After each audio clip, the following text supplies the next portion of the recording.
They laughed as the old couple vanished into the mountains. 3 days later, men with guns came, but they weren't alone. They laughed.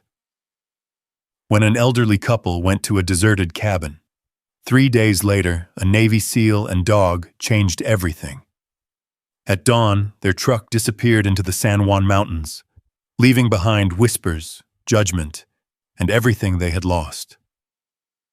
But silence in the wilderness doesn't mean safety, and 3 nights later, something began moving in the dark, watching, waiting, and closing in. Comment 1 if you believe they were right to leave, or 0 if they should have stayed, and tell me where you're watching from.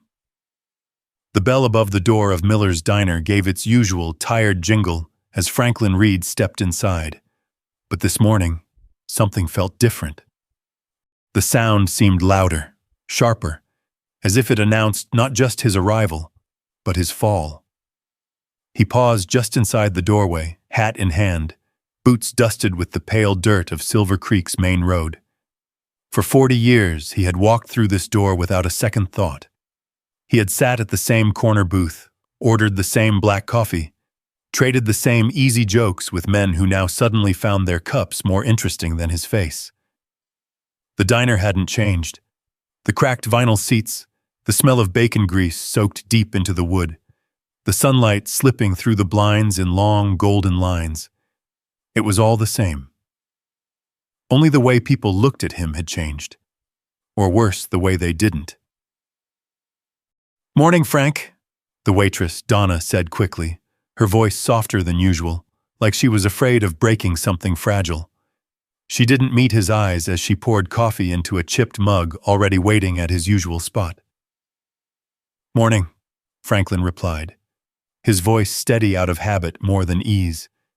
He slid into the booth, feeling the stiffness in his joints that had nothing to do with age. Across the room, 2 men he'd known since high school leaned closer to each other, lowering their voices just enough to make it obvious. "Lost everything, I heard. Should have sold years ago. Kids won't even take them in." Franklin stared into his coffee. The surface trembled slightly, though his hands were still. For decades, the Reed feed and supply had stood at the center of Silver Creek. Franklin had known every rancher by name, every horse, every stubborn piece of equipment that needed fixing. If something broke, people came to him. If a storm hit, he stayed open late. If someone couldn't pay, he extended credit without writing it down. That store had been more than a business. It had been proof that a man could build something honest and lasting. Until it wasn't. Big chain stores had crept in slowly, like a sickness no one noticed until it was too late. Prices dropped. Customers drifted. Then came the medical bills. June's surgery, complications, months of recovery. He had taken a loan to keep the store afloat, trusting a banker who smiled too easily and explained too quickly. By the time Franklin understood the terms, the ground beneath him was already gone. Now the store belonged to someone else. The building, the shelves, even the old counter worn smooth by his hands. It was all gone. And so was the way people saw him. He finished his coffee in silence, leaving a few dollars on the table. More than enough for the cup, less than what dignity used to cost. Outside, the cold Colorado air hit him clean and sharp. Across the street, June stood beside their old pickup, her coat pulled tight around her small frame. Her hair, once dark as the soil they'd worked for years, had gone soft white, catching the morning light. "You okay?" she asked gently. Franklin nodded, though it wasn't an answer. With June, it didn't have to be. They had been married 53 years. Words had long ago become optional between them. "I stopped by the church office," June said as he approached. "Pastor Glenn wanted to talk." Franklin's jaw tightened slightly. "About what?" She hesitated, just for a moment. "He thinks it might be better if we attended the smaller service. Less pressure." Franklin let out a slow breath, Not anger, not surprise, just something tired and hollow. Pressure, he repeated quietly. June gave a small, sad smile. He said it kindly. I'm sure he did. They stood there for a moment, the town stretching around them, familiar, unchanged, and suddenly distant. A truck rolled past, slowing just enough for the driver to glance at them before moving on. Not a wave, not a nod. Just a look. June reached into her coat pocket and pulled out a folded piece of paper. The edges were worn, like she had opened and closed it too many times. It's time, she said softly. Franklin didn't need to ask what she meant. The cabin. Black timber cabin. High in the San Juan Mountains. Left to June years ago by a cousin no one talked much about anymore. Too far out. Too isolated. Not worth selling, people had said. Now it was the only thing they had left. You sure about this? Franklin asked, though he already knew the answer. June met his eyes, and for the first time that morning, there was something steady there. Not fear, not doubt. Resolve. We can't stay here, Frank, she said. Not like this.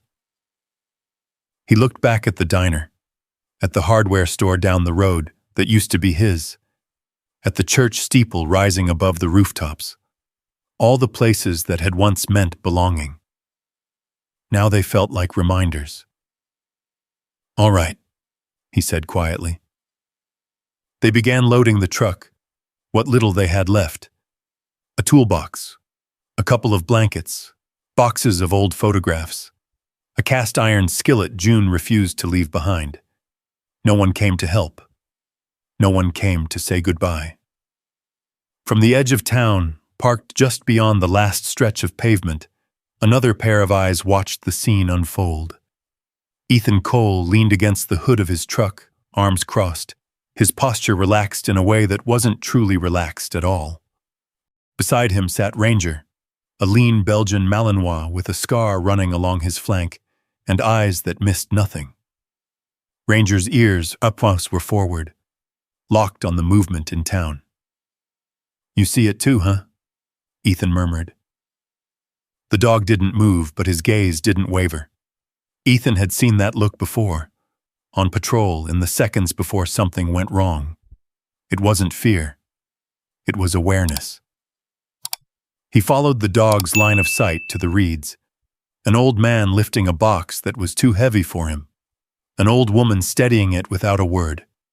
The way they moved, not broken, not defeated, but carrying something heavier than their belongings. Ethan had seen men younger and stronger fall apart under less. A county deputy stood nearby, laughing with another man. 3 days, the deputy said, shaking his head. That's my bet. They won't last 3 days up there. The other man chuckled.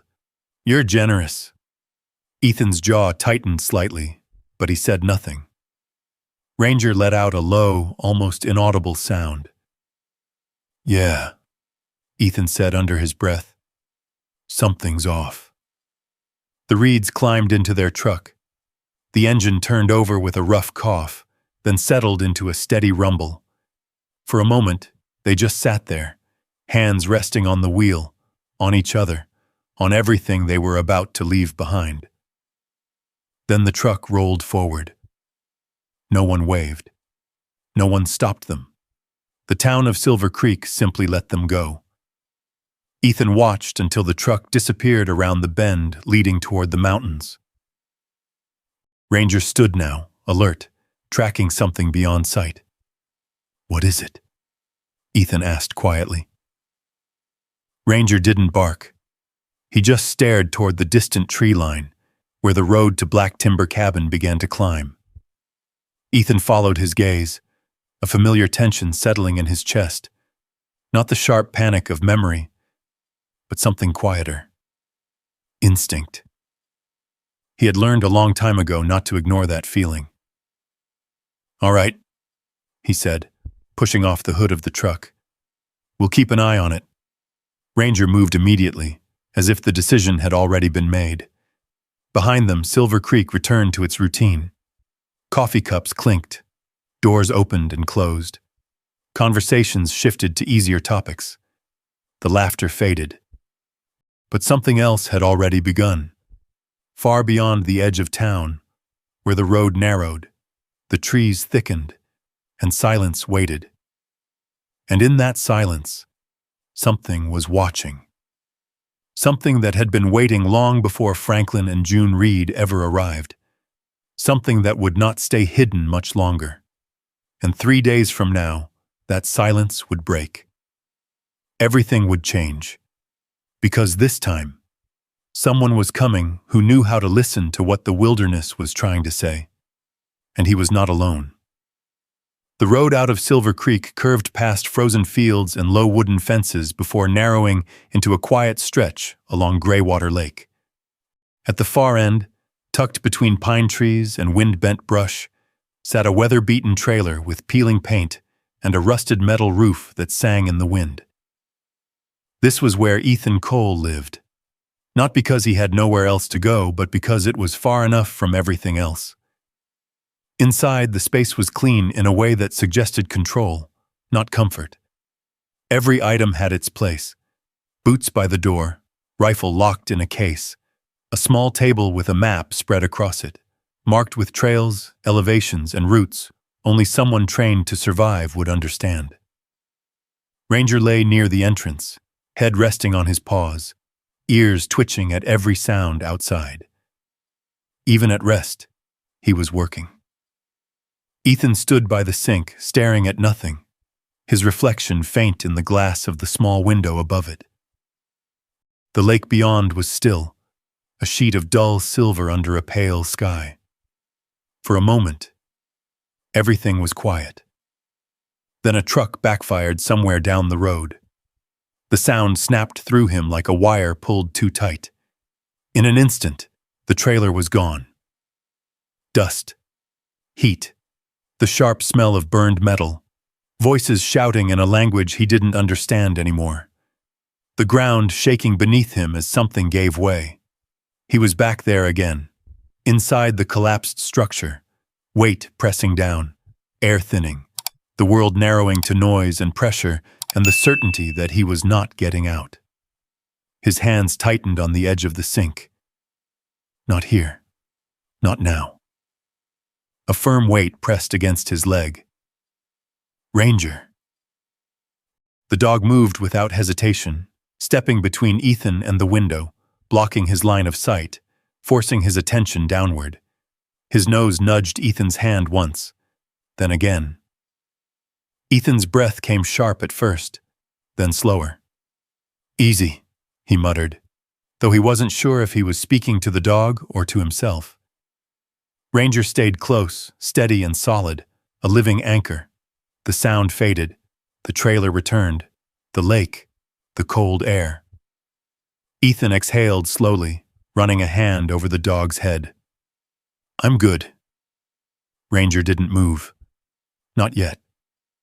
He never believed that line. Outside, a wind gust rattled the loose paneling. Ethan straightened, rolling tension out of his shoulders, forcing himself back into the present. This was how it was now.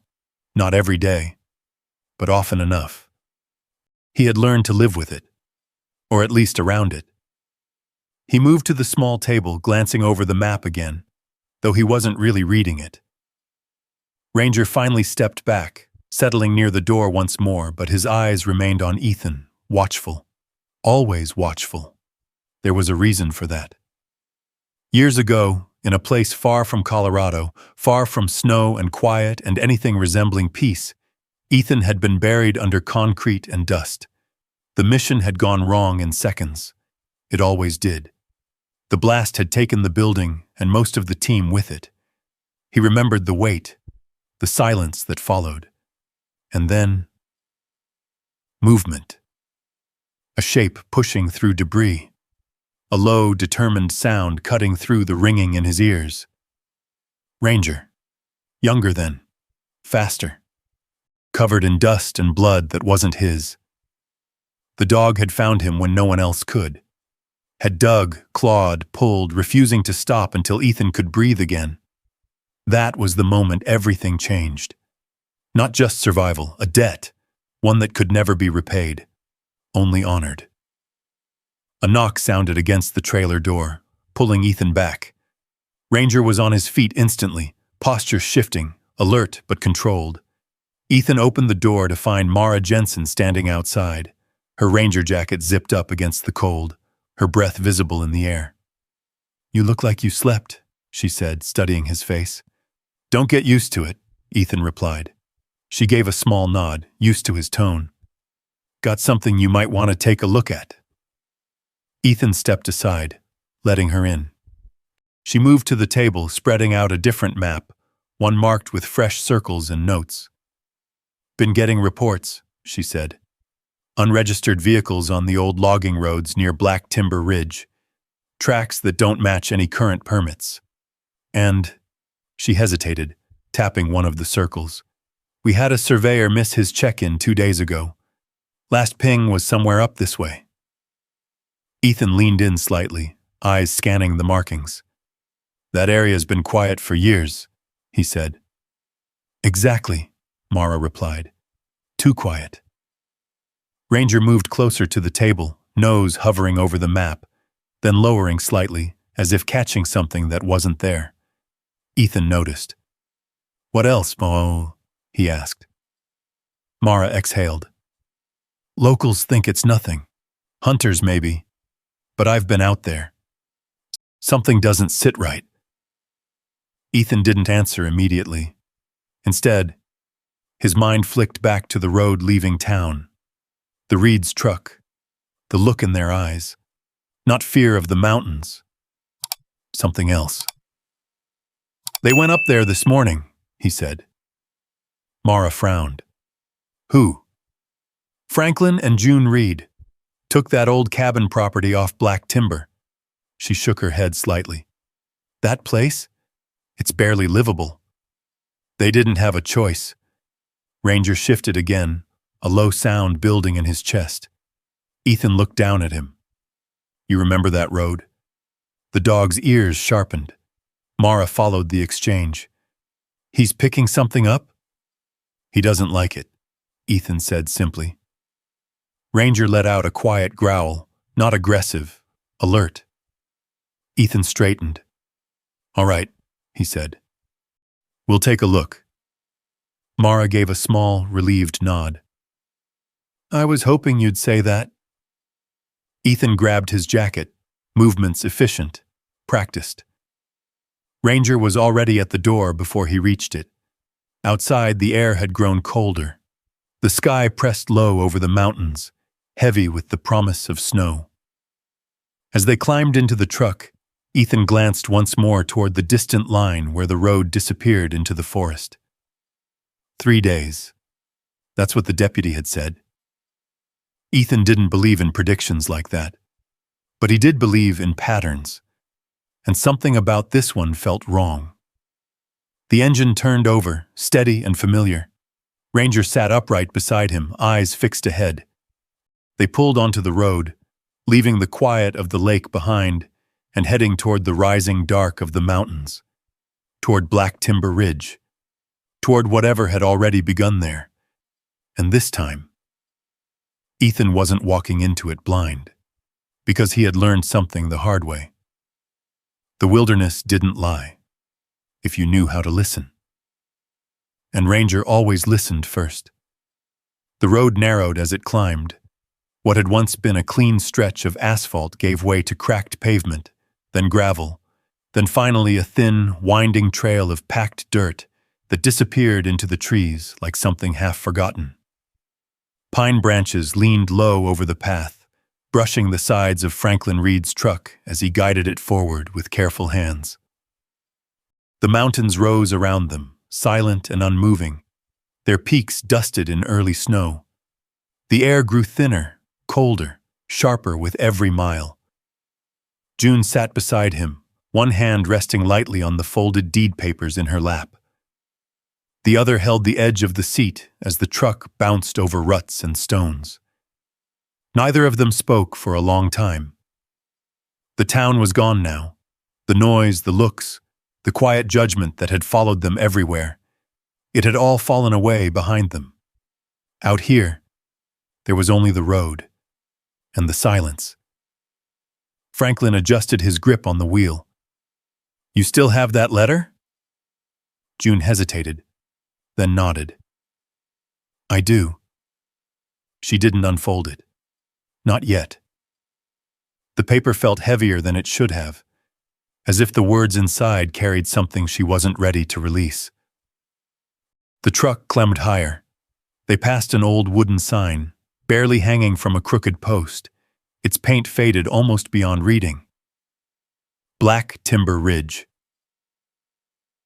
Franklin slowed as they rolled past it, both of them instinctively glancing toward the dense forest beyond. "Last chance to turn around," he said, though there was no real offer in his voice. June looked ahead, into the narrowing path, into the shadow of the trees. "We didn't come this far to turn around," she replied. Franklin nodded once. They kept going. The land changed as they climbed. Open stretches gave way to thick forest, the trees growing taller, closer, their trunks dark against the pale sky. The road dipped into small valleys, crossed narrow creeks that ran half-frozen, then climbed again in tight switchbacks that made the truck groan with effort. Time seemed to stretch. At some point, June unfolded the letter. The paper was yellowed, the handwriting uneven but firm. She read it again, silently. "If you're reading this," it began, "then you've come further than most people ever will." June's eyes moved slowly over the words. "This land isn't empty. It only looks that way to people who don't pay attention. There are things buried here, things people forgot on purpose, and some who haven't forgotten at all." She swallowed lightly. "Be careful who knows you're coming." Franklin glanced at her. "What does it say?" She folded it again, just as carefully as before. "Nothing we can't handle." He didn't press. He trusted her, always had. The road leveled out at last, opening into a small clearing surrounded by towering pines. The sudden space felt almost unnatural after the tight press of the forest. And there it was. Black timber cabin. It sat slightly off-center in the clearing, as if it had settled into the earth over time. The wood siding had weathered to a gray-brown, the roof sagging just enough to catch the eye, but not enough to collapse. One of the porch rails leaned at an angle. The windows were intact, though clouded with years of dust. For a moment, neither of them moved. The engine idled, low and steady, the only sound in a place that felt otherwise untouched. "Well," Franklin said quietly, "it's still standing." June gave a faint smile. "That's something." They stepped out of the truck. The cold hit immediately, sharper than in town, cutting through layers of clothing with ease. The air smelled of pine and earth, and something older, something that had nothing to do with people. Franklin walked toward the cabin, boots crunching lightly over thin frost. June followed, her gaze moving slowly over everything, the porch, the windows, the surrounding trees. The silence pressed in. No distant traffic. No voices. No hum of electricity. Just wind moving through branches somewhere above. Franklin reached the porch steps and tested them with his weight. The wood creaked, but held. "Careful," he muttered, more to himself than to her. He pushed the door. It resisted at first, then gave with a dull, reluctant groan. Inside, the air was stale and cold, carrying the faint scent of old wood and dust. Light filtered in through the windows, revealing a single-room space with a small stove, a rough table, and shelves built directly into the walls. It was simple, bare, but not broken. June stepped inside, her hand brushing lightly over the edge of the table. Dust came away in a thin layer. "It's better than I expected," she said. Franklin nodded. "We can work with this." He moved through the space slowly, checking the corners, the stove, the floorboards. Years of habit made him look for problems first. And there were plenty. A loose plank near the back wall, a cracked hinge on one of the cabinets. The chimney would need attention before any real fire could be trusted. But it was solid. That mattered. June moved toward the window, wiping a small circle clear with her sleeve. The view beyond showed nothing but trees and the faint outline of the road they had just climbed. Isolated. Completely. She felt it then, not fear exactly, but the weight of being somewhere no one else was, or no one was supposed to be. "Frank," she said quietly. He turned. She pointed toward the ground near the edge of the clearing. At first it looked like nothing, just disturbed earth where the snow had thinned.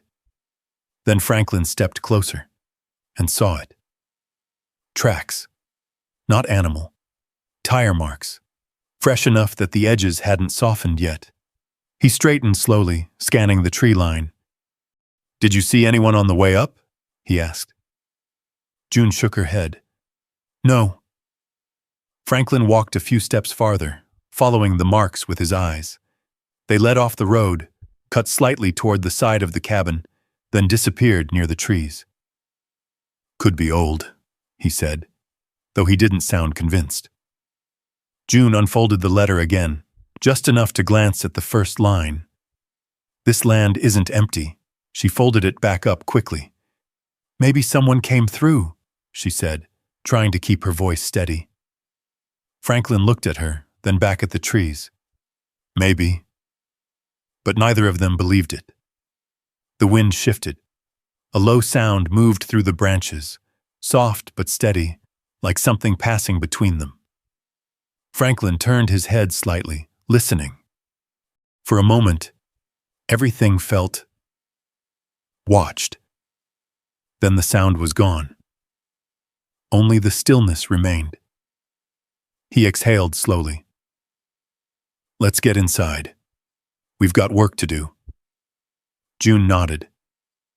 They stepped back into the cabin, closing the door behind them. The latch clicked into place with a small, final sound. Outside, the clearing returned to silence. The tire tracks sat undisturbed, and beyond the trees, where the road curved out of sight, something unseen lingered just long enough to notice the truck, the footprints, the faint movement inside the cabin. Then it slipped back into the forest and waited.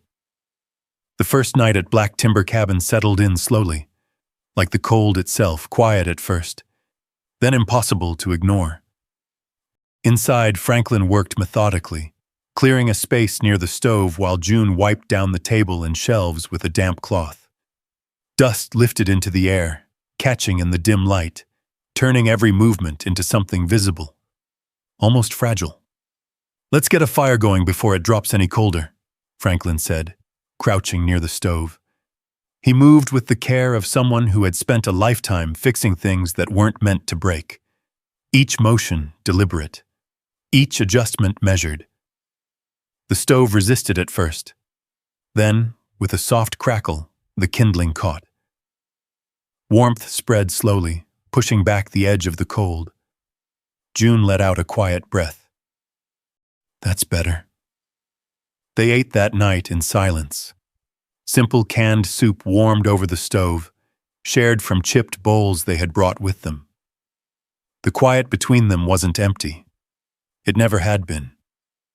It was the kind of quiet built over decades, where words weren't always needed. But this quiet felt different.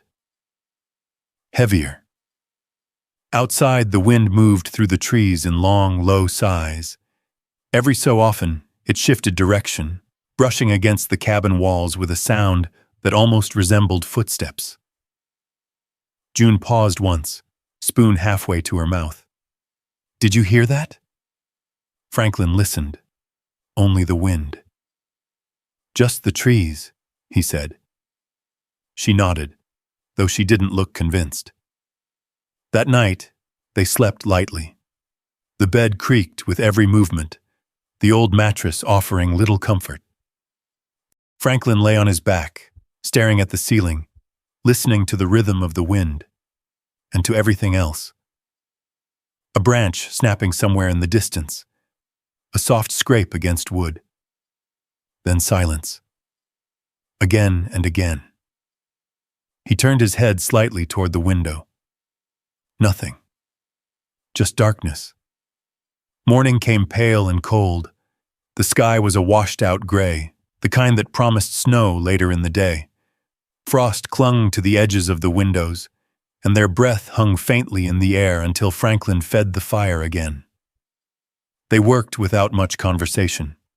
Franklin repaired what he could, tightening hinges, reinforcing a loose board near the back wall, checking the roofline from the outside as best as he could manage. June organized their supplies, cleaned surfaces, and found a rhythm in small, necessary tasks. It felt good to work, to build something again, even if it was only temporary. By midday, the cabin felt less like a place abandoned and more like something that could be lived in. "Not bad," Franklin said, stepping back to look around. June smiled faintly. "Not bad at all." But as she stepped outside to shake out a cloth, her smile faded. The ground near the porch had changed. "Frank," she called. He joined her quickly. She pointed. The tire tracks they had seen the day before were still there, but now, beside them, were something new. Boot prints, clear, fresh, leading from the edge of the trees toward the cabin. Franklin crouched, studying them. "They weren't here yesterday," June said quietly. He nodded once. The prints were deep enough to show weight. Not a child. Not light. Someone had been there. Recently. "Maybe a hunter," Franklin said, though his voice lacked conviction. June looked toward the trees. "They came right up to the porch." Franklin followed her gaze. The prints stopped just short of the steps, as if whoever had made them had stood there, watching. A cold feeling settled in his chest. "All right," he said after a moment. "We'll keep the door locked." June nodded. But the lock on the cabin door was old, weak, more for habit than protection. The second night came faster. Snow began to fall in thin, steady lines, covering the ground just enough to soften edges and hide details. The forest grew quieter, the usual sounds dampened by the fresh layer. Inside, the fire burned stronger. They spoke more that evening, about the store, about their children, about the years behind them that now felt both distant and painfully close. "Do you regret it?" June asked softly. Franklin looked at her. "Leaving?" She nodded. He thought for a long moment. "I regret what happened," he said. "Not this." June held his gaze. "Me neither." Outside, something shifted. A sound. Not wind this time. Heavier. Closer. Franklin stood slowly. June froze. The sound came again. A faint crunch. Then another. Footsteps. Franklin moved toward the door, each step careful, controlled. He didn't reach for a weapon. There wasn't one within arm's reach. But his body remembered what it meant to prepare. He stopped just short of the handle. Listened. Nothing. The silence returned, thick and complete. After a moment, he opened the door. Cold air rushed in. Snow drifted softly in the darkness beyond. No one stood there. No movement. No shape. Just the forest. Franklin stepped out onto the porch, scanning the clearing. The snow had begun to cover the ground, but faint impressions were still visible. More tracks, leading away this time, back toward the trees. He followed them with his eyes until they disappeared into the shadows. Behind him, June's voice was quiet. "Frank?" He turned. She was pointing toward the side of the cabin. The lantern they had hung earlier that evening, left just beside the door, was no longer where they had placed it. It sat several feet away, near the edge of the porch. Moved. Franklin felt something shift inside him. Not panic, not yet. But something close. "They were here," June whispered. He didn't answer. Because now, there was no maybe left. Whoever it was, they weren't passing through. They were coming back. The third morning brought no comfort. The snow had stopped, leaving the clearing covered in a thin white layer that reflected the pale light of the sky. The cabin stood quiet, almost peaceful, as if nothing had happened. But the ground told a different story. The tracks were clearer now. More of them. Different sizes. At least 2 people. Maybe more. Franklin stood at the edge of the clearing, his breath slow and controlled, his eyes moving from one mark to the next. June stayed near the porch, her arms wrapped around herself. "Frank, we need to leave," she said. He didn't answer immediately. He was looking at something else. A set of tracks that didn't match the others. Larger, heavier. Not from the night before. From earlier. Before they arrived. He straightened slowly. "They've been here a while," he said. June felt the words more than she heard them. That night would be the third, and something in the air had changed. The forest was no longer just silent. It was waiting. Miles away, on a narrow mountain road, Ethan Cole's truck climbed steadily toward Black Timber Ridge. Ranger sat upright, body tense, eyes fixed ahead. As they approached the turnoff, the dog let out a sharp, low growl. Not loud, but certain. Ethan slowed the truck. "What is it?" he murmured. Ranger didn't look at him. His attention was locked on the narrow road leading into the trees. Ethan followed his gaze. The same feeling from before returned. Stronger now. Not just instinct. Warning. He turned the wheel. The truck rolled onto the dirt path. And somewhere deep in the forest ahead, something that had been watching for 3 days finally stirred. The road into Black Timber Ridge was narrower than Ethan remembered. The kind of path that felt less like a road and more like an intrusion. Pine branches scraped along the sides of the truck with a dry, whispering sound, as if the forest itself was brushing against them in warning. Ranger's posture had changed the moment they turned off. He sat forward, rigid, muscles tight beneath his coat, nose lifted slightly to the air. Every few seconds, a low vibration rolled through his chest. Not a bark, not even a growl, just a signal. Something was wrong. Ethan slowed the truck. "You smell it?" he asked quietly. Ranger didn't move his eyes from the road ahead. That was answer enough.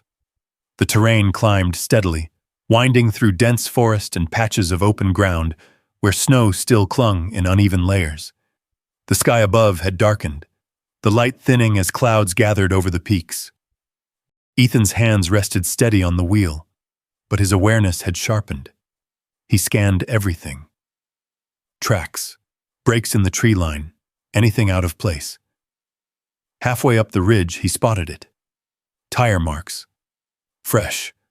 Not from a single vehicle. At least 2. He eased off the gas, letting the truck roll forward slowly. "That's not hunting traffic," he muttered. Ranger let out a low, sharp sound. Agreement. Ethan followed the tracks as they veered slightly off the main path, cutting through a thinner stretch of trees before returning to the road again. Whoever had come through here hadn't been trying to hide, or they hadn't expected anyone else to be looking. The road curved one final time, and then the trees opened. Black timber cabin came into view. From a distance, it looked almost peaceful. Smoke curled faintly from the chimney. Snow rested along the roofline and porch rail. The clearing lay still beneath a pale sky, but Ranger reacted before the truck even stopped. A sudden, explosive bark shattered the quiet. Not warning, not curiosity. Alert. Immediate. Ethan hit the brakes. "What is it?"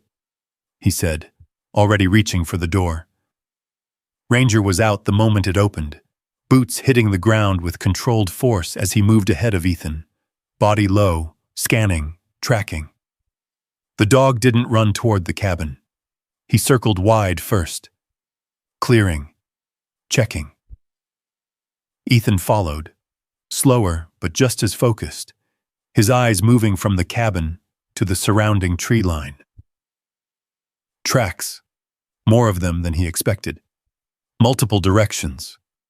Recent. Too recent. He stepped onto the porch, testing the wood with his weight. It held. Inside, he could hear movement, then the sound of something being set down quickly. Footsteps. The door opened. Franklin Reed stood there, one hand still on the handle, the other gripping an old axe handle like it might make a difference. For a moment, both men just looked at each other. Then Franklin's gaze shifted past Ethan to Ranger. The dog stood at the edge of the clearing, facing the trees, completely still. "Who are you?" Franklin asked, voice steady but tight. "Ethan Cole," he replied. "This is Ranger." Franklin's grip didn't loosen. "What do you want?" Ethan nodded toward the forest. "Same thing you should be asking." June stepped into view behind Franklin, her expression guarded but alert. "What do you mean?" she asked.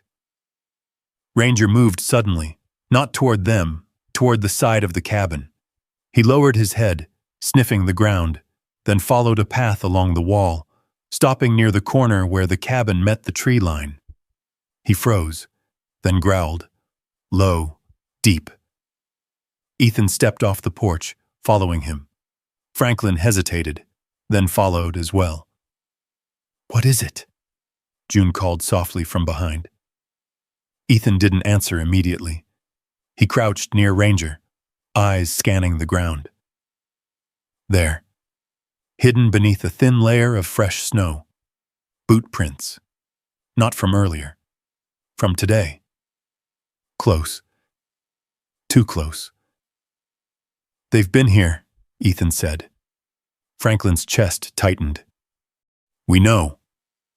Ethan glanced at him. "No, I mean recently." Ranger shifted, nose lifting toward the trees, body angled as if tracking something that had just moved out of sight. Ethan followed his line. The forest stood still, but it didn't feel empty. He stood slowly. "How long have you been here?" he asked. 3 days, June answered. Ethan nodded once. "Anyone come by? Anyone you've seen?" Franklin shook his head. "No one we could see." Ethan gestured toward the ground. "Someone's been walking up to your cabin at night." June's face paled slightly. "We heard things." Franklin looked at Ethan, the weight of realization settling in. "You know what this is?" Ethan didn't answer directly. Instead, he moved toward the back of the cabin. "Show me everything," he said. Franklin hesitated only a moment before nodding. They walked together around the structure, June following close behind. Ranger stayed ahead, leading without hesitation. He stopped near the shed. Another growl. Stronger this time. Ethan stepped forward and saw it. The cellar. Half buried behind the structure, its metal door covered in a thin layer of frost and dirt. Old, weathered, but not untouched. Ethan crouched, running a hand along the edge. Scratches. Fresh. Not from animals. From tools. From someone trying to get in. "Did you know about this?" he asked. June shook her head slowly. "We saw it, but we haven't opened it." Ethan stood, eyes narrowing slightly. Ranger stepped closer to the door, nose pressed near the seam. Then he jerked back, a sharp bark. Warning. Ethan felt it then. The shift in the air. The same one he had felt on missions, in the seconds before something broke loose. "Inside," he said quietly. Franklin frowned. "What?" "Now." Something in Ethan's voice left no room for argument. They moved quickly. Up the steps, through the door. Ethan closed it behind them, sliding the old latch into place. Ranger stayed near the entrance, body rigid, eyes locked on the wood. Silence filled the cabin. Then, a sound, faint, outside. Footsteps. Not distant this time. Close, circling. June's hand found Franklin's arm. He didn't move. Ethan stood still, listening, counting, breathing slow. Ranger let out a low, controlled growl, and then the sound stopped, just like that. Gone. Ethan didn't move for several seconds. Then he stepped toward the window, careful, controlled, keeping his profile low. He wiped a small section of frost away with his sleeve. Looked out. Nothing. Just the clearing. The trees. The quiet. But he knew better. "They're here," he said softly. Franklin swallowed. "Who?" Ethan turned from the window. "That's what I'm going to find out." Ranger shifted closer to him, pressing lightly against his leg. Not fear. Readiness. Ethan looked at the two people in front of him, an old man and woman who had already lost everything once, and now had walked into something far worse. "Did anyone tell you," he asked slowly, "why someone still comes up here?" Franklin and June exchanged a glance. Then June shook her head. "No."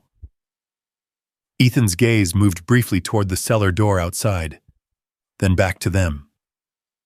They should have. Outside, the wind picked up again, moving through the trees with a low, restless sound.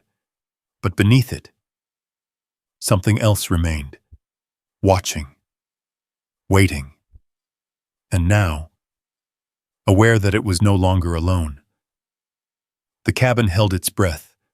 No one moved at first. Not Franklin. Not June. Not even Ethan.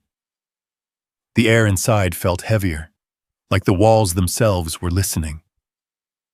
Ranger remained at the door, body angled, head slightly lowered, ears locked forward.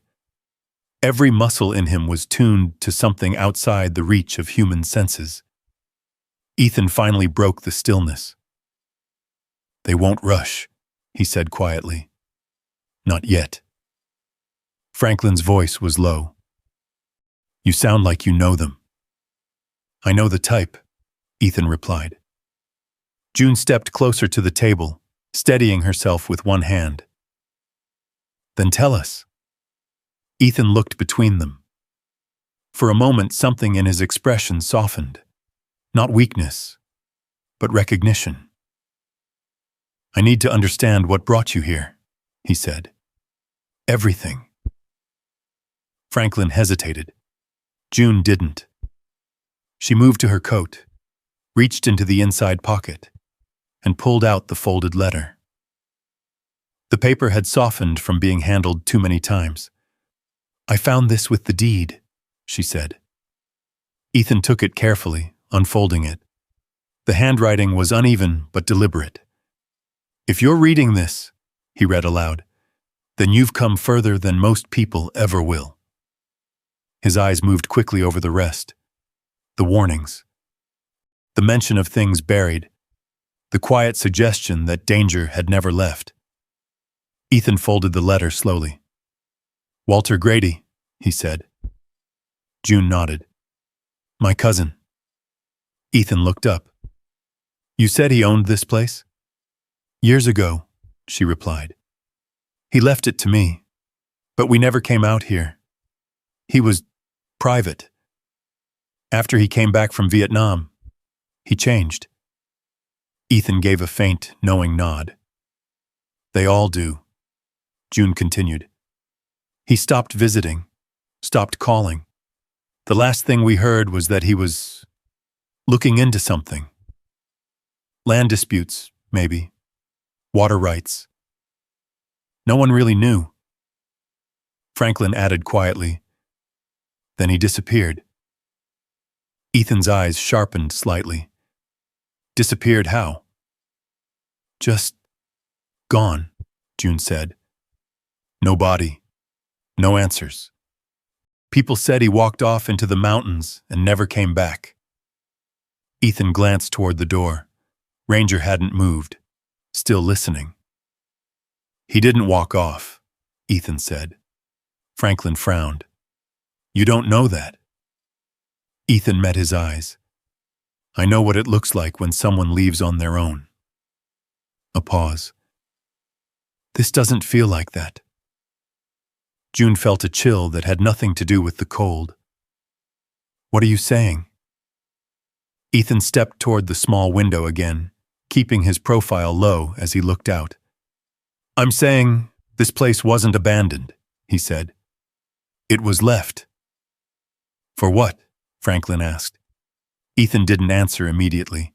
Instead, he gestured toward the back of the cabin. The cellar. June's breath caught slightly. You think it's connected? I think someone's been trying to get into it, Ethan replied. Recently. Franklin looked toward the rear wall, as if he could see through it to the buried door beyond. We haven't touched it, he said. Ethan nodded. That might be the only reason you're still safe. The words hung in the air. Safe. For now. Ranger shifted. A subtle movement, but enough to pull Ethan's attention back. The dog stepped away from the door and moved toward the side wall, nose low, tracing something invisible along the floorboards. Ethan followed him. What is it? June whispered. Ranger stopped near the corner of the room, just above where the cellar would sit outside. He lowered his head, sniffed once more, then gave a short, sharp bark. Ethan crouched, placing his hand against the wood. Cold, but not untouched. He tapped lightly, hollow. Franklin stepped closer. There's nothing there. Ethan looked up at him. Not inside. He stood, brushing his hands together. Whatever your cousin was hiding, he said, it wasn't meant to be easy to find. June tightened her grip on the edge of the table. Why would anyone come back now, after all these years? Ethan's expression darkened slightly. Because something changed. Franklin frowned. What?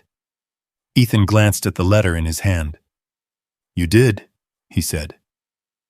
Silence. June shook her head slowly.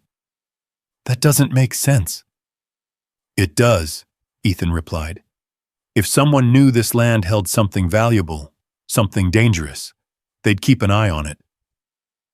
But as long as no one came here, there was no reason to act.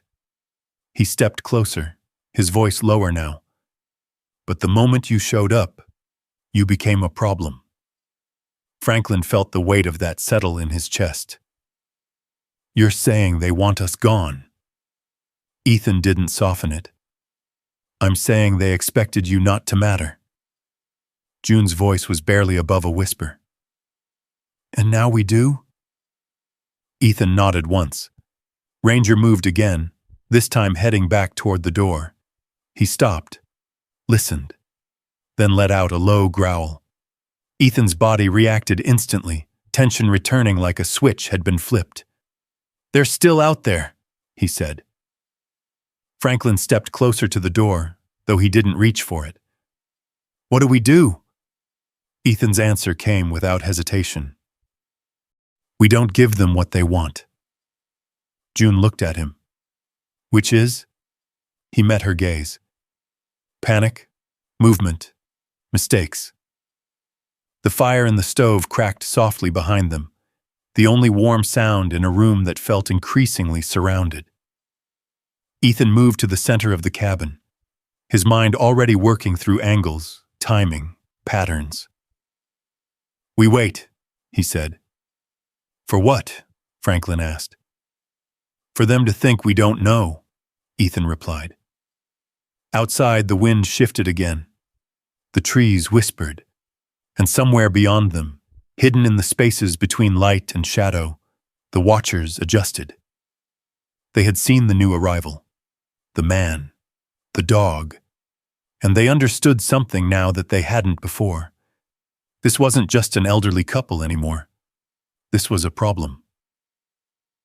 Inside the cabin, Ranger's growl deepened slightly, a quiet promise that whatever was coming next would not come unchallenged. Ethan rested a hand briefly on the dog's back. I hear it too, he murmured. Then he looked toward the rear of the cabin again, toward the buried cellar.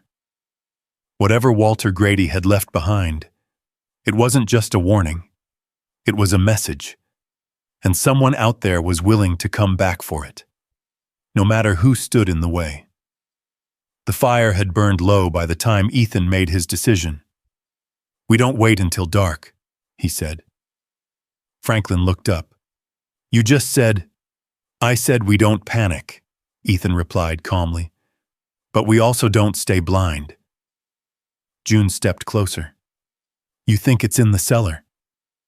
Ethan didn't hesitate. I know it is. Ranger stood at the door again, ears forward, body alert but steady. The growl had faded, replaced by a focused stillness that meant he was tracking, not reacting. They're holding back, Ethan added, watching, waiting to see what we do. Franklin exhaled slowly. Then let's not give them time. Ethan gave a small nod. Grab anything you can use as a tool, he said. No noise if we can help it. Minutes later, the three of them stepped out into the cold. The air felt sharper now, as if the mountain itself had tightened around them. Snow crunched underfoot, the sound too loud in the stillness. Ranger moved ahead immediately, sweeping the clearing in a slow arc, checking the perimeter before circling back toward the shed. Ethan followed, his eyes moving constantly. Tree line, ground, shadows, back again. Franklin carried a rusted crowbar he'd found leaning against the inside wall. June stayed close, clutching the folded letter in her coat pocket as if it might anchor her. They reached the cellar. Up close, the door looked older than the rest of the cabin. Thicker metal, reinforced edges, hinges that had once been strong but now carried years of neglect. But the scratches Ethan had seen earlier stood out even more now, fresh, uneven. Someone had tried to force it open recently and failed. Step back, Ethan said quietly. Franklin did, tightening his grip on the crowbar. Ethan crouched, running his fingers along the seam. Ranger stood just behind him, nose pressed low, breathing in slow, measured pulls. Then, a sudden shift. The dog jerked his head toward the trees, a sharp, warning bark breaking the silence. Ethan froze, listened. Nothing. Then, movement. Faint. Far enough to hide. Close enough to matter. They're out there, June whispered. Ethan didn't look back. Stay focused. He slid the tip of the crowbar into the edge of the door. Help me, he said to Franklin. Together, they pushed. The metal resisted at first, groaning under pressure. Then, a sharp crack. The seal broke. A rush of cold, stale air escaped from inside, carrying the scent of earth, rust, and something older. Ethan pulled the door open just enough to peer inside. Darkness.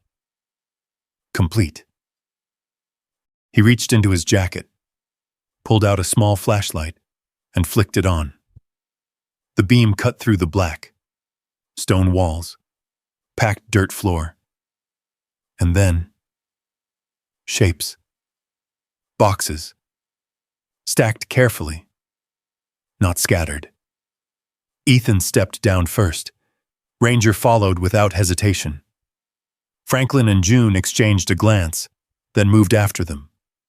The temperature dropped immediately inside, colder than outside, the kind of cold that came from being buried, not exposed. Ethan swept the light across the space. Wooden crates, metal containers, old military footlockers, not random, organized, deliberate. Jesus, Franklin breathed. June stepped closer to one of the crates, brushing dust away with trembling fingers. Frank, look at this. He moved beside her. Stamped across the wood were faded markings, dates, codes, names. Ethan moved deeper into the cellar, the beam of light shifting from one object to the next. Maps, rolled and tied with string, folders sealed in plastic.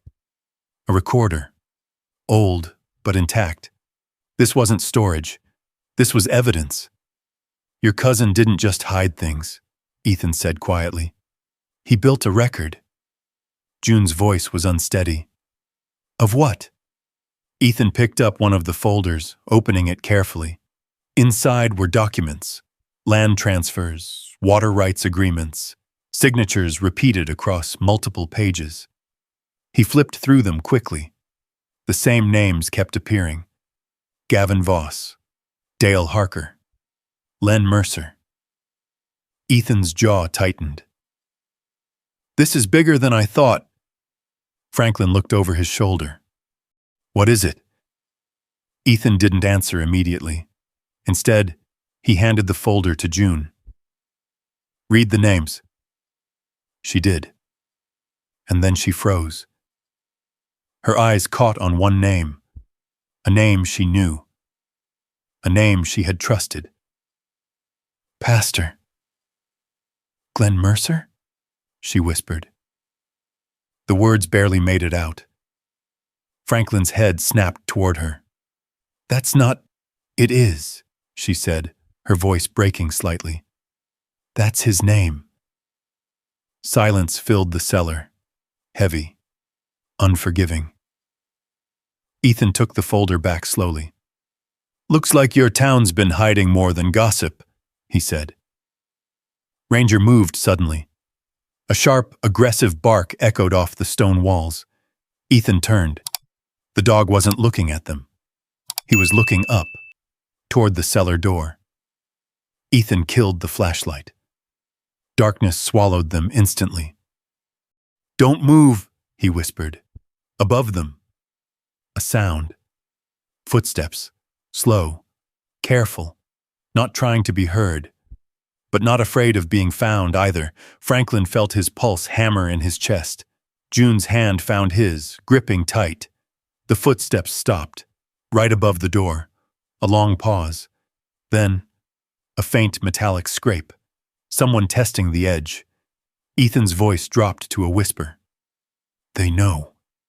Ranger's growl deepened, low and steady, vibrating through the confined space. Another sound, this time clearer. A second set of footsteps, then a third. Franklin's breath caught. More than one, he mouthed. Ethan nodded. Above them, the metal door shifted slightly, not opening, but moving, testing, waiting, the same way Ethan had earlier. Only now, the positions were reversed. The hunters above, the hunted below.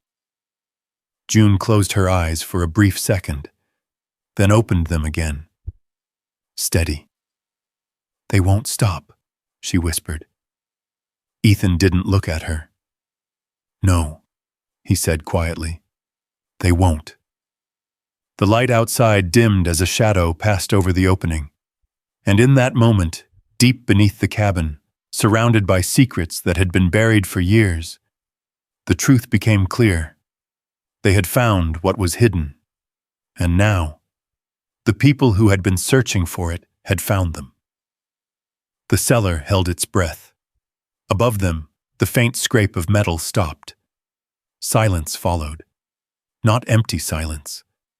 Listening silence. Ethan stayed perfectly still, one hand resting lightly against Ranger's shoulder. The dog's growl had softened, but the tension in his body had not. Every muscle was coiled, ready. Franklin felt June's grip tighten around his hand. "They know we're here," she whispered. Ethan didn't answer. He was counting. Seconds, breaths, footsteps above shifted slightly, one to the left, one to the right. They were spreading out, testing the space, not rushing. "They're not amateurs," Ethan murmured under his breath. Franklin swallowed. "What do we do?" Ethan leaned closer, voice barely audible. "We move before they do." He reached slowly into his jacket, pulling out his phone. No signal. Of course. But he wasn't looking for signal. He opened a preloaded emergency app, his thumb moving quickly across the screen, sending a compressed burst of stored data through a weak satellite relay, a trick he'd set up years ago for situations exactly like this. Coordinates. Activity. Threat level. It wasn't much, but it was enough. "Help's not close," he whispered, "but it's coming." Above them. A sudden sharp knock, metal against metal, testing again. Ranger's growl sharpened instantly. Ethan leaned close to the dog. "Easy." Another sound followed, this time from the side. Boots shifting on snow, more than one direction. They were circling. "Back entrance?" Franklin whispered. Ethan shook his head slightly. "No second exit." June's voice trembled just once. "Then we're trapped." Ethan looked at her. "No," he said quietly. "We're not." He reached for the flashlight again, but didn't turn it on. Instead, he guided them toward the far side of the cellar, into the deepest shadow. "Stay low," he said. Above, the metal door shifted harder now. A heavier push. The hinges creaked. "They're going to try it," Franklin breathed. Ethan nodded once. "Let them." June's eyes widened slightly. "What?" Ethan's voice remained calm. "They expect us to panic, run, make noise." Ranger shifted beside him, ears flicking toward the door. Ethan placed a hand firmly on his back. "Stay." The dog froze, obeying instantly. Another shove from above. The door rattled. Snow fell through the edges in fine powder. Then, the pressure stopped. A long pause. Franklin's heart pounded so loudly he was certain they could hear it. And then, footsteps moved away, not retreating, positioning. Ethan's eyes narrowed. "They're not coming down," he whispered. "Why not?" June asked. "Because they don't need to." A moment later, a sound cut through the night, distant at first, then growing. An engine. Franklin turned his head sharply. "You hear that?" Ethan nodded. "Yes." Ranger barked once, sharp and urgent. The engine grew louder, closer. Headlights suddenly swept across the gaps of the cellar entrance, thin beams slicing through the darkness. Then another set. 2 vehicles. "They brought backup," Franklin said. Ethan's jaw tightened. Or they always had it. The sound of doors opening echoed above them. Voices. Low. Controlled. Not shouting. Not rushed. Men who knew what they were doing. June felt her breath catch. "Frank." He squeezed her hand. "I'm here." Ethan moved toward the base of the cellar steps again, just enough to see upward through the narrow gap. Light flickered across the opening. Shadows moved. He counted at least 3, maybe more. One voice spoke, calm and direct. "Check the perimeter." Another responded. "Cabin's clear." Ethan's eyes hardened. They hadn't checked carefully enough yet. Ranger's growl deepened again. Ethan leaned down, whispering close to his ear. "Not yet." The dog stilled. Above, footsteps moved across the ground. Closer to the cabin, a door creaked. The cabin door. "They're inside," June whispered, panic rising. Ethan turned back to them. "We move now." Franklin blinked. "Where?" "Up." June's eyes widened. "Up?" Ethan nodded. "They think we're not here. That buys us seconds." He moved quickly, controlled, every step placed with precision. "Stay behind me," he said. Ranger moved first, silent now, slipping up the steps like a shadow. Ethan followed. Franklin and June came next, slower but steady. At the top, Ethan paused, listened. Voices inside the cabin, footsteps, drawers opening, wood scraping. "They're searching," he whispered. Ranger stood just below the edge, waiting. Ethan glanced back once. "Whatever happens," he said quietly, "stay together." Franklin nodded. June didn't speak. Ethan pushed the door open just enough to see.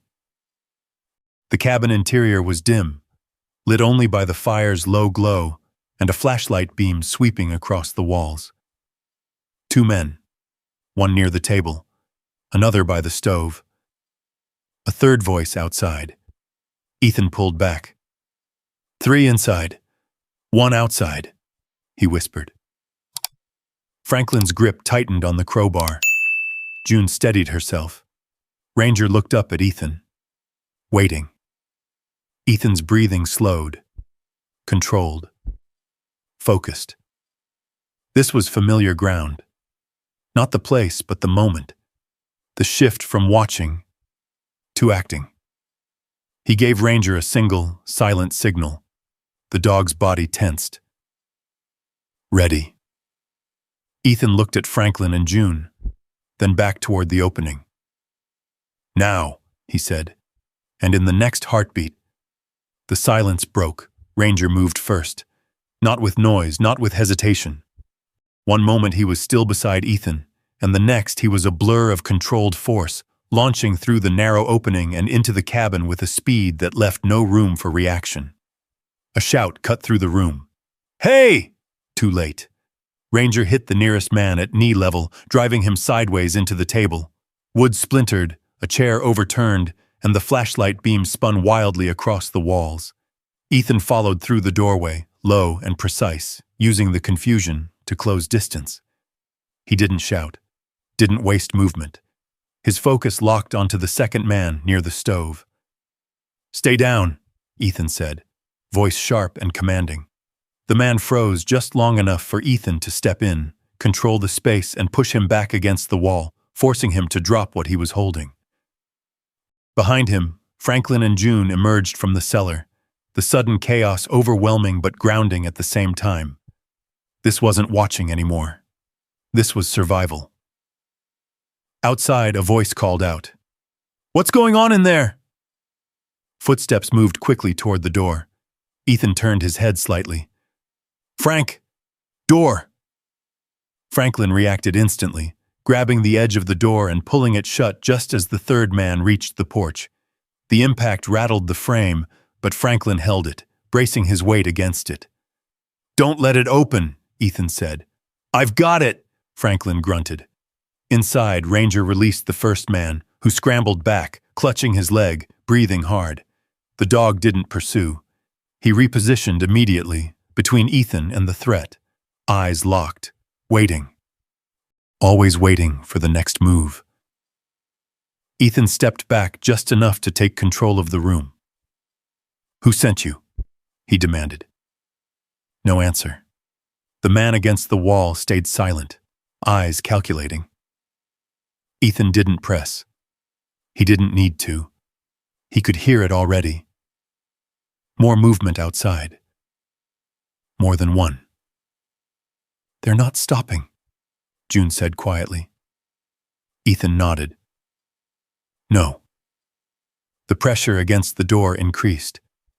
Franklin strained, boots sliding slightly on the wooden floor. They're pushing! Ethan moved quickly, grabbing a heavy chair and wedging it beneath the handle, reinforcing Franklin's hold. Buy us time, he said. For what? Franklin asked. Ethan didn't answer. He turned toward the back of the cabin, eyes moving fast. Windows, walls, angles. Options. Always options. Ranger suddenly snapped his head toward the side window. A low, urgent bark. Ethan followed his gaze. A shadow moved past the glass. They're flanking, Ethan said. June's breath caught full. We're surrounded. Ethan stepped closer to her, voice steady. Listen to me. Stay low. Stay behind me. No sudden movement. She nodded, but her eyes had already shifted to Ranger. The dog stood firm, blood now visible along his shoulder, where something sharp had grazed him during the initial impact. Ranger, she whispered. Ethan saw it. The dark line of red against the dog's coat. His chest tightened. Stay focused, he said, more to himself than to anyone else. Another hit against the door. Harder this time. Wood creaked. The chair shifted slightly. They're going to break it, Franklin said. Ethan's mind raced. Time.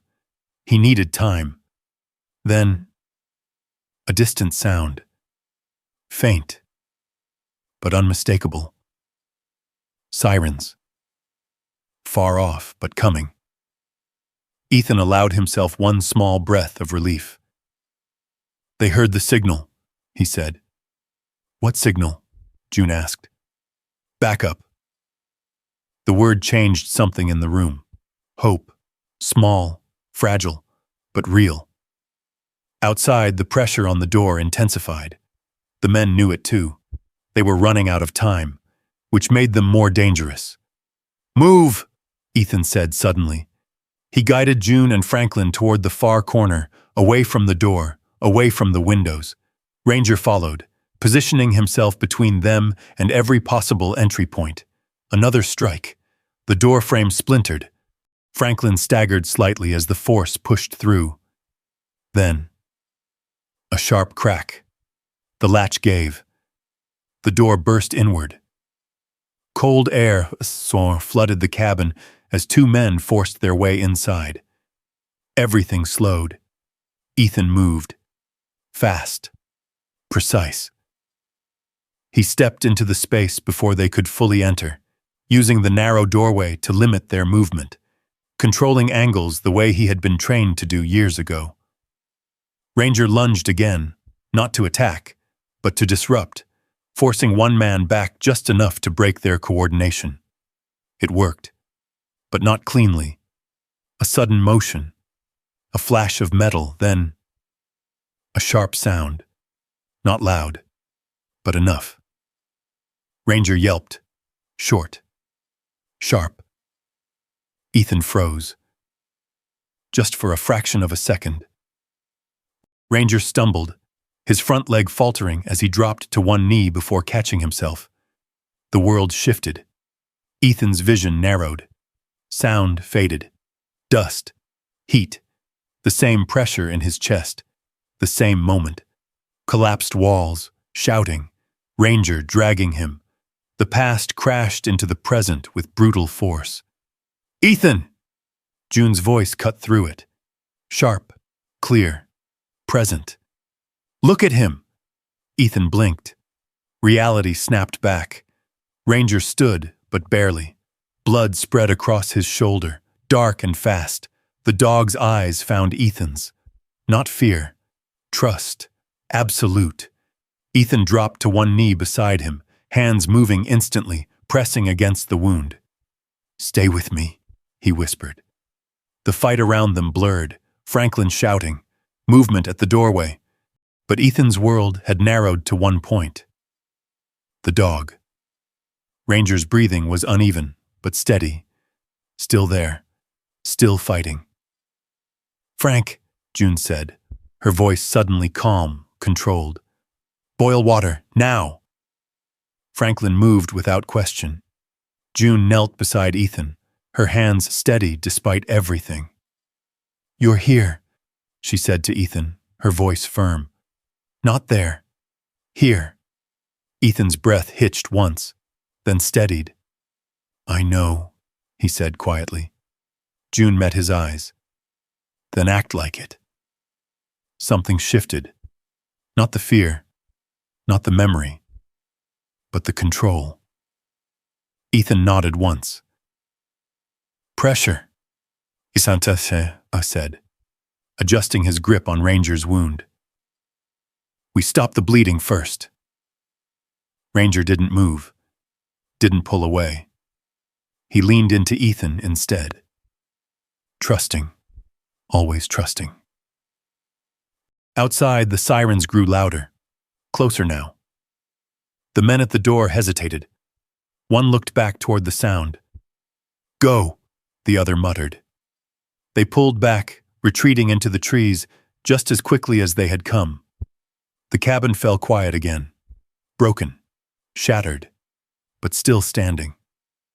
Ethan stayed where he was, hands firm, eyes locked on Ranger.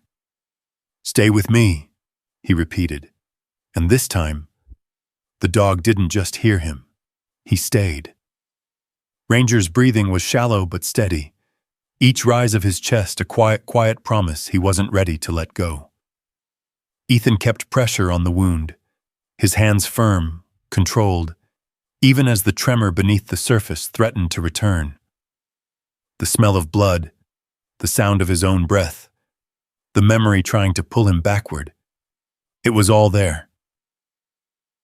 But this time, he didn't go with it. June's voice anchored him.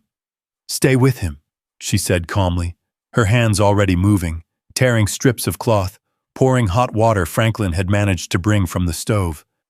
"You're doing exactly what he needs." Franklin knelt beside them, his earlier fear replaced with focus. "Tell me what to do," he said. Ethan didn't look up. "Hold this," he said, guiding Franklin's hand into place.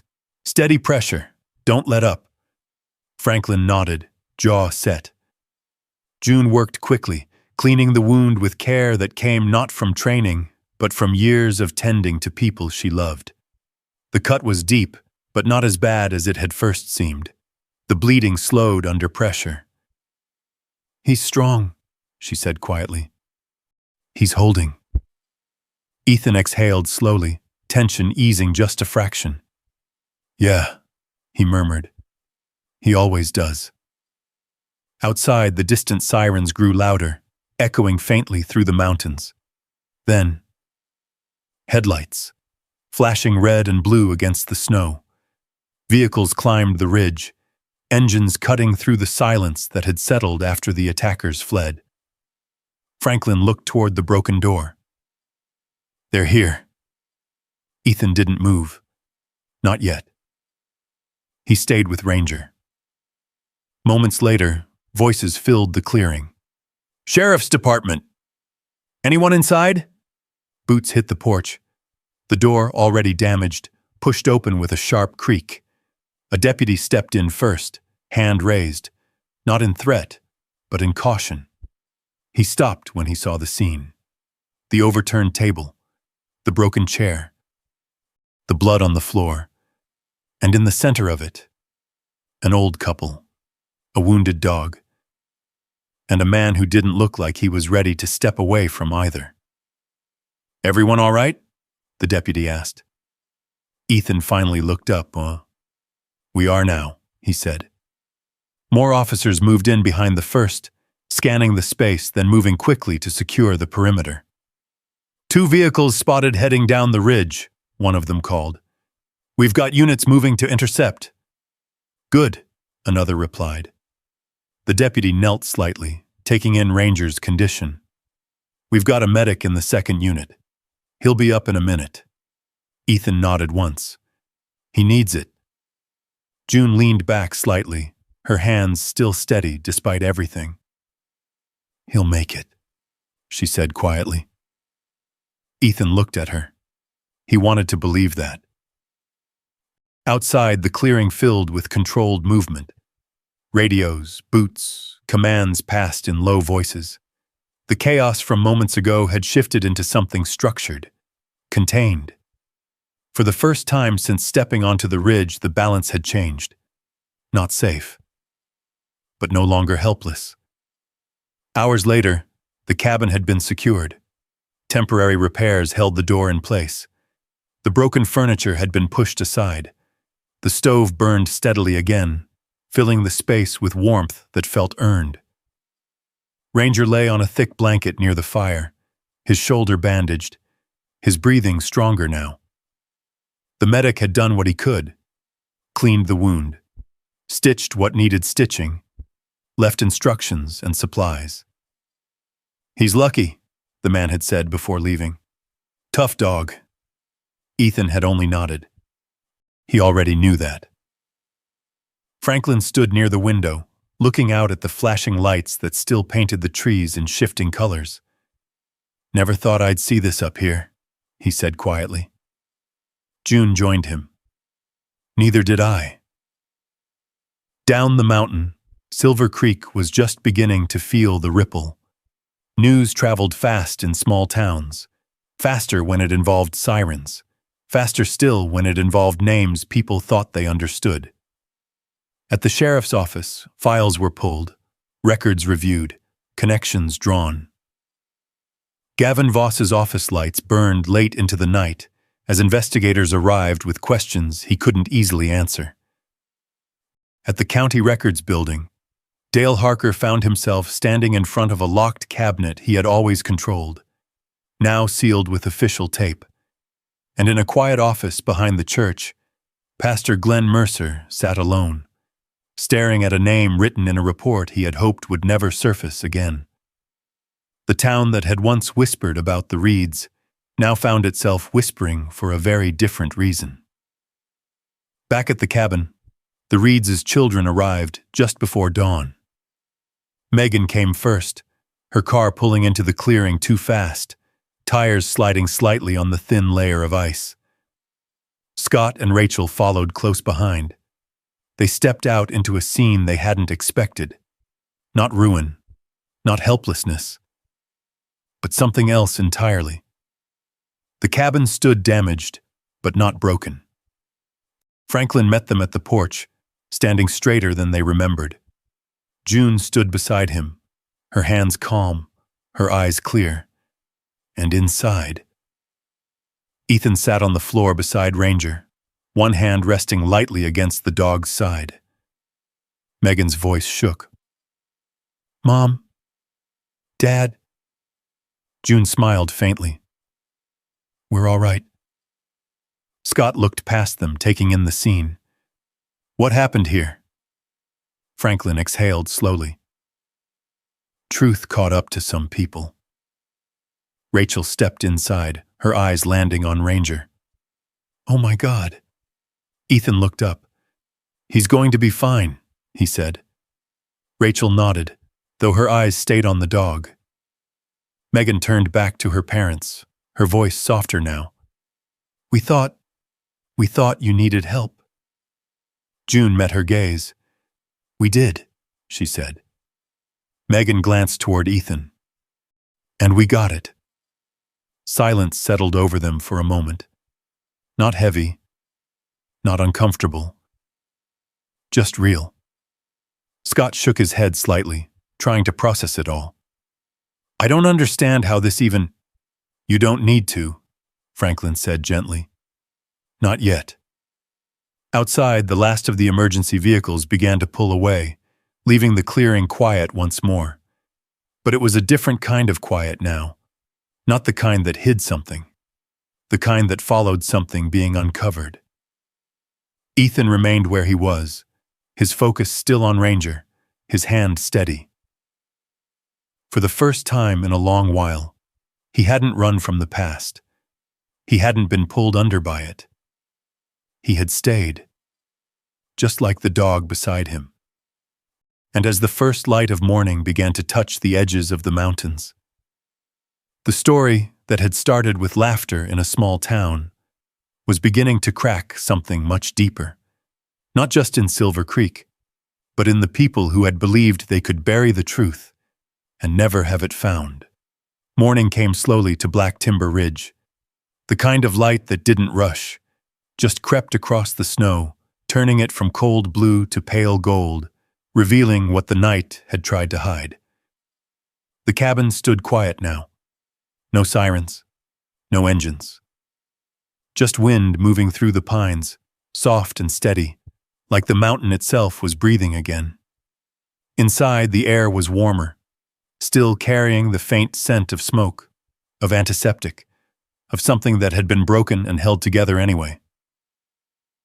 Ranger stirred first, a small shift, a slow lift of his head. Ethan felt it immediately. His hand, resting lightly against the dog's side, tightened just slightly. "Easy," he murmured. Ranger blinked once, then again, his eyes focusing. Still there. Still fighting. A faint thump of his tail against the floor. Not strong, but enough. Ethan let out a breath he hadn't realized he'd been holding. "You stayed," he said quietly. The dog didn't need to answer. He never had. Across the room, June watched the moment in silence, her hands wrapped around a chipped enamel mug. Franklin stood beside her, one hand resting against the window frame, looking out at the clearing where the tracks from the night before were already beginning to fade under fresh snow. "They won't be back," Franklin said. It wasn't hope. It was knowing. June nodded slowly. No. Because something had changed. Not just here. But everywhere the truth had begun to surface. Ethan stood carefully, his body stiff from hours on the floor. He moved toward the small table where the items from the cellar had been laid out the night before. The ledger, the maps, the tapes, and the metal case. It sat there now, silent, waiting. Franklin stepped closer. "We never opened it." Ethan nodded. "Didn't have time." June set her mug down. "Then we open it now." No one argued. Franklin brought the case forward, setting it gently on the table. The metal was cold, worn, marked by years of being hidden. June reached into her coat pocket. The key.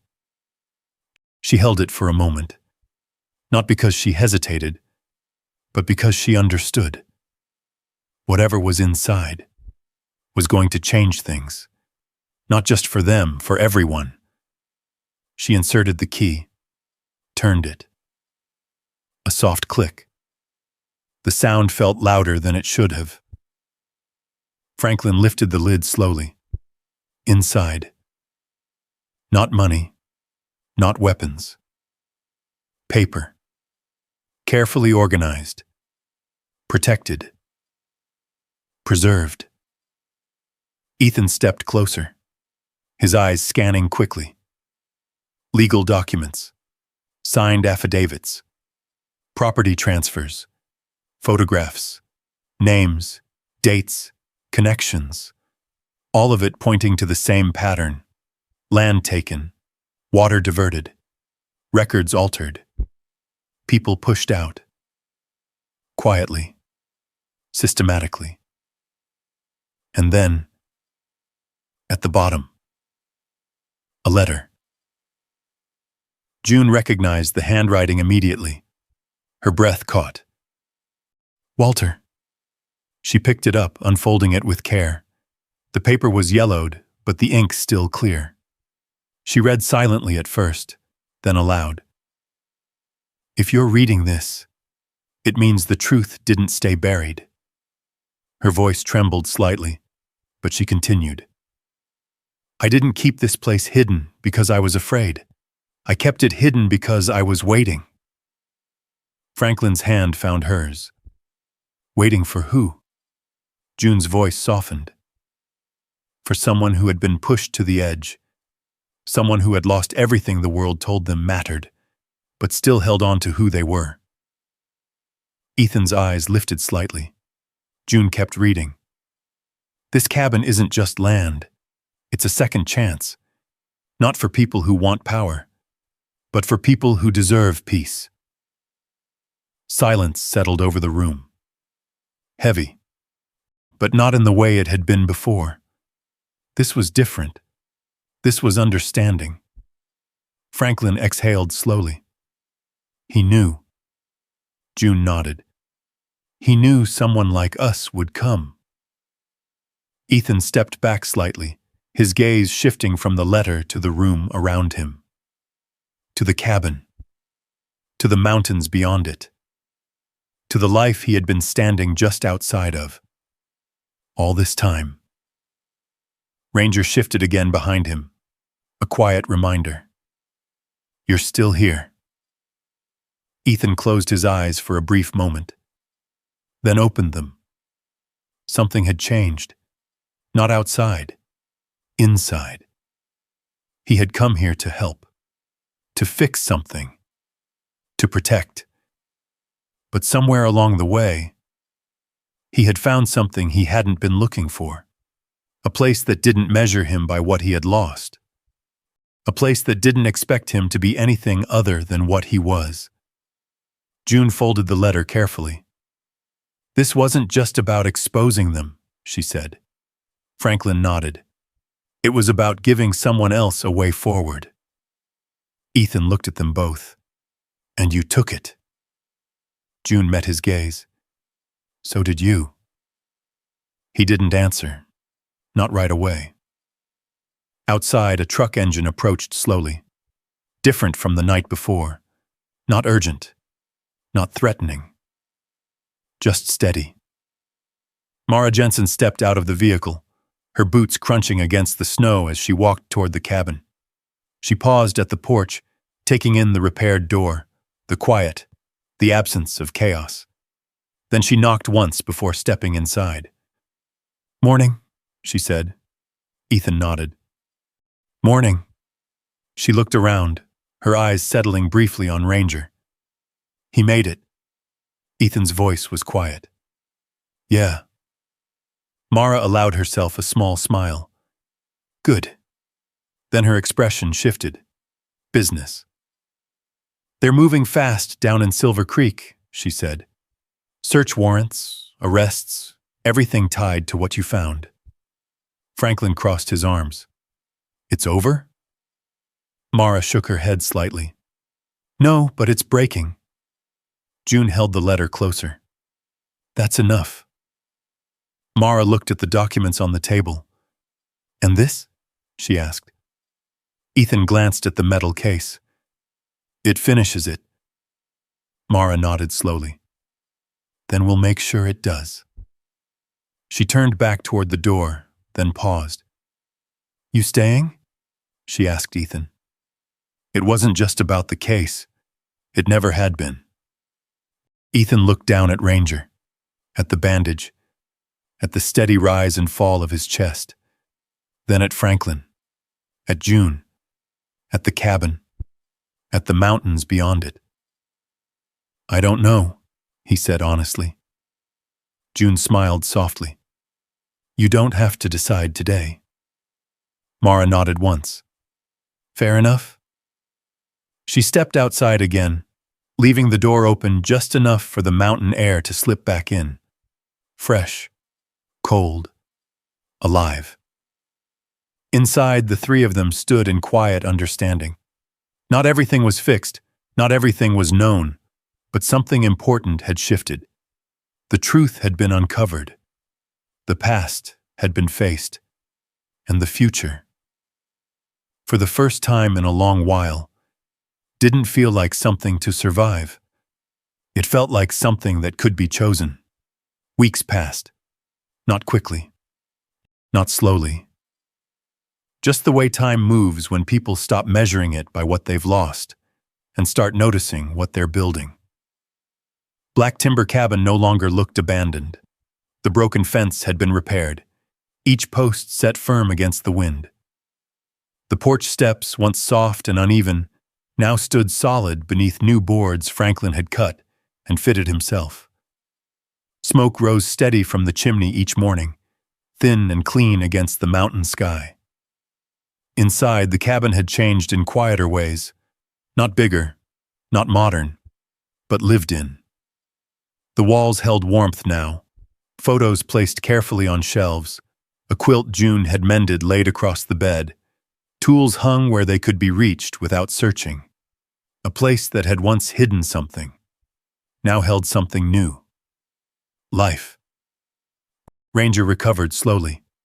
The wound across his shoulder healed clean, but left a scar that would never fade. His movements were more careful at first, measured, as if he understood his own limits. But he never lost his purpose. Each evening, as the sun dipped behind the ridgeline, Ranger would make his way to the porch and sit. Watching, listening, the same way he always had. Only now the tension had softened. He wasn't guarding against something. He was standing watch over something. Ethan noticed the difference before he understood it. He had stayed. At first, just for a few days, to make sure Ranger healed, to help finish repairs, to answer questions from Mara and the investigators as the case moved forward. But days turned into weeks, and something in him stopped counting. The nightmares didn't disappear. They never did. But they changed. Less sharp, less consuming. Sometimes he woke in the dark, breath tight, memory pressing in. And each time, Ranger was there, not pulling him away, not forcing him out. Just present. A steady weight against his side. A reminder. You're here. And for the first time in years, Ethan stayed there too. June noticed. She noticed everything. One morning, as she set coffee on the small table, she looked at him with quiet certainty. "You're different," she said. Ethan glanced up. "How?" "You're not waiting to leave anymore." He didn't answer right away, because she was right. Franklin stepped in from outside, brushing snow from his coat. "Storm's coming in early this year," he said. "We'll need more wood stacked before dark." Ethan stood without hesitation. "I'll help." Franklin gave a small nod, not surprised, just acknowledging. They worked side by side through the afternoon, splitting logs, stacking them beneath the covered lean-to, their breath visible in the cold air. No rush, no pressure, just work that meant something. As the sky darkened and the first flakes began to fall, they stepped back to look at what they'd done. "That'll hold us," Franklin said. Ethan nodded. "Yeah." Inside, June had a pot simmering on the stove, the smell of something simple and warm filling the space. She looked up as they came in. Perfect timing. They sat together, not as strangers, not as people tied only by circumstance, but as something else, something quieter, stronger. Outside, the storm settled in. Snow fell thick and steady, covering the clearing, the tracks, the signs of everything that had happened before. But it didn't erase it. It just let it rest. Down in Silver Creek, things had changed. Not overnight, but undeniably. Gavin Voss no longer walked the streets with quiet confidence. His office stood empty now, windows dark, his name removed from the door. Dale Harker's position had been filled by someone new, someone who understood that records were more than numbers. They were trust. And Pastor Glenn Mercer. He no longer stood at the front of a congregation. He sat among them, listening, learning, trying to understand what he had once chosen not to see. The town still talked. It always would. But the tone had shifted. Less laughter. More reflection. More questions about what mattered and what had been ignored. Up on the ridge, none of that noise reached the cabin. Not anymore. Because it didn't need to. One evening, as the storm eased and the sky cleared, the three of them stepped onto the porch. The air was sharp, clean, the kind of cold that made everything feel real. Ranger was already there, sitting, watching. Ethan joined him, lowering himself carefully onto the step. He rested his hand lightly against the dog's back. "Still on duty?" he asked quietly. Ranger's ears flicked once. That was answer enough. June stood behind them, her arms wrapped loosely around herself. "It's beautiful," she said. Franklin nodded. "It always was." They stood there for a while. No rush to go inside. No need to fill the silence. Because it wasn't empty. It was full. Of everything they had been through. Of everything they had chosen. Ethan looked out across the snow-covered clearing, the trees standing tall and silent beyond it. For so long, the world had felt like something he had to survive. Something that had taken more than it had given. Something that had left him behind. But here, that feeling was gone. Not replaced with something loud or dramatic. Just something steady. A sense that he wasn't outside of life anymore. He was in it. With people who saw him. With a dog who never stopped believing in him. With a place that didn't ask him to be anything other than who he was. June stepped closer, placing a small lantern on the porch beside Ranger. The light flickered softly, casting a warm glow against the dark. "A porch light," she said. Franklin smiled faintly. "For who?" June looked out into the trees. "For anyone who needs to find their way here." Ethan glanced at her, then back at the light. It wasn't bright. It didn't push back the night. But it didn't need to. It just needed to be there. Steady, unwavering. Like everything that had brought them to this moment. Ranger shifted slightly, settling more comfortably, his body relaxed but alert. Ethan rested his hand on him again. "Good job," he murmured. The dog didn't move. Didn't need to. He had done what he always did. Stayed. Protected. Endured. And in doing so, he had given all of them something more than safety. He had given them a way back. Not to what they had lost, but to something better. Something chosen. The wind moved gently through the trees. The lantern burned steady. And on the porch of a once-forgotten cabin high in the mountains, the people the world had once laughed at were no longer invisible. They were home. If this story meant something to you, comment "home" if you believe peace matters more than pride. And if you've ever had to stand your ground when the world turned its back, you already understand what real strength looks like. Subscribe if you want more stories like this, about quiet courage, hard truth, and finding your place again.